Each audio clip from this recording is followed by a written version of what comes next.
Wankawan TV1. Ya, tadi saya ikut hadir dalam rombongan yang melihat lokasi baru calon rumahnya Joko Widodo. Saya dengar barusan dari Kang Rizal tentang luasnya, sangat luas sekali ya. Terus tadi saya lihat juga itu daerah yang sangat tertutup ya, artinya terisolir ya, tidak merupakan perkampungan umum ya.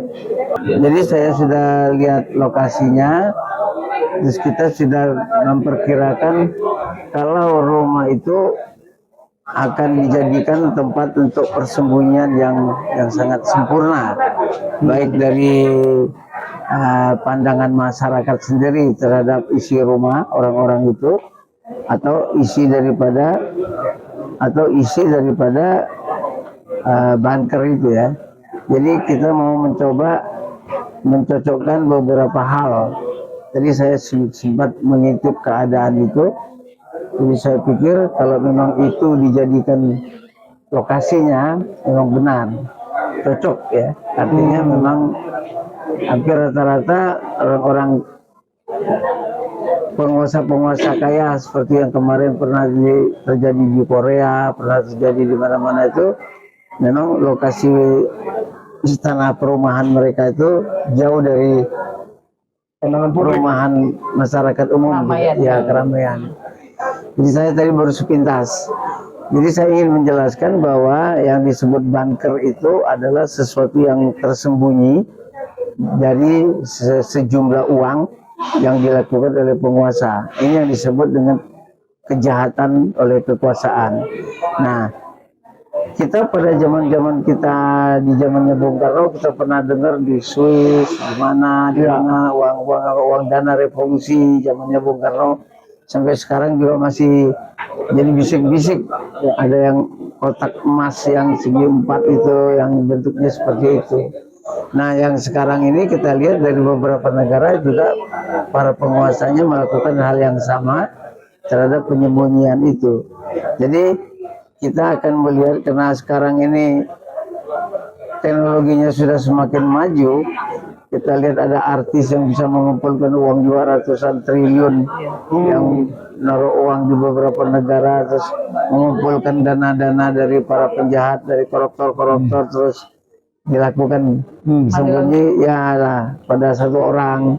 Saya pikir dan ini artis ini bagian daripada Kaisang, bagian daripada itu. Jadi uang itu mungkin tersembunyi di situ.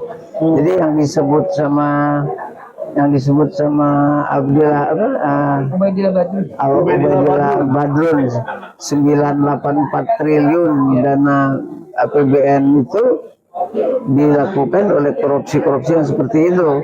Jadi seperti yang kemarin dilakukan oleh Nadiem Makarim atau Tan Lembong atau siapapun, itu kan kelihatan kan bahwa ada uang-uang tersembunyi dengan perlakuan yang seperti itu. Jadi motifnya hampir sama dengan kejadian-kejadian di negara-negara lain itu. Jadi uang itu diputar ke sana, diputar ke sini, karena memang Jokowi kalau kita lihat kan dia termasuk dendam kemiskinan ya.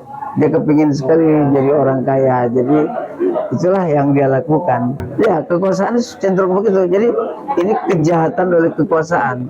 Jadi dia bisa melanggar berbagai hukum karena dia berkuasa, dan dia bisa lolos dari itu.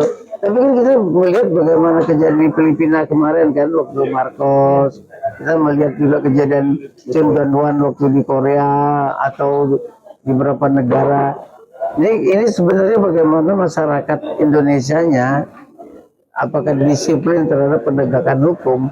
Jadi masyarakat hukum Indonesia ini yang belum kelihatan dengan ramainya bunker-bunker ini yang menyangkut orang-orang kaya, orang-orang yang selama ini menjadi koruptor. Itu kolam renangnya berubah. Kolam renangnya dikeringkan, terus dilapis dengan plastik, uang. Jadi kemarin tertangkap 13 triliun aja yang uang punya si Dharma Surya Dharma itu Wimar itu. Wimar, ya. Itu aja sudah merepotkan jaksa. Satu ruang tamu itu. Jaksa itu merepotkan.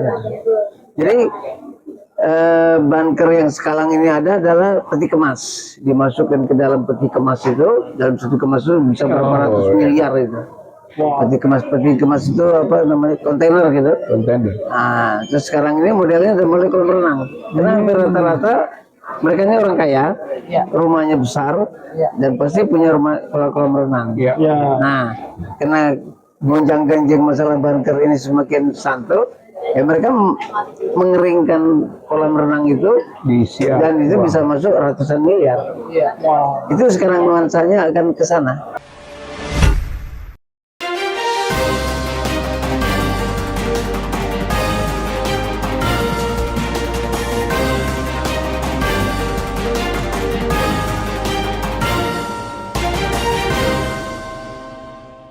One K1 TV1